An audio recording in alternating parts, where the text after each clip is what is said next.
சரி தொல்லி தூரமா கொண்டு போய் சமாதானப்படுத்து. எக்ஸலன்ட். Thank you. ராம், யார் அவங்க? மைதிலி.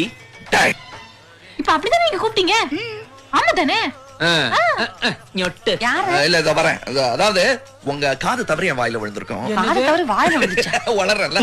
என்னப்பா இது?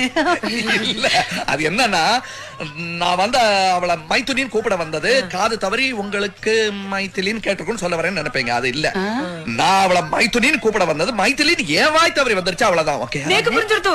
அவ மேகியோட சிஸ்டர். ஓ, அனித்தியானோ? சீச்சி சேச்சியானோ? இல்ல சீச்சின்னா அவங்க ரெண்டு பேரும் ட்வின்ஸ் ட்வின்ஸா? ட்வின்ஸ்? அப்படின்னு சொல்வேன்னு எதிர்பார்த்தீங்க. அதுதான் இல்ல. அவங்க ரெண்டு பேரும் சாதாரணமா எல்லாரையும் போல அண்ணன் தம்பியா பிறக்க வேண்டியவங்க அக்கா தங்கையா பிறந்துட்டாங்க. அக்கா தங்கச்சிக்கிற ஜாட வேற வேறையா இருக்கு. மாமா நான் ஒன்று சொல்லட்டுமா? கேள்வி கேட்கறது ரொம்ப ஈஸி மாமா, பதில் சொல்றதுதான் கஷ்டம். சொல்லி பார்த்தாதான் தெரியும். உடனே நீ ஏண்டாப்பா எதுக்கு டென்ஷன் ஆற? எனக்கு ஒரு டென்ஷன் இல்ல.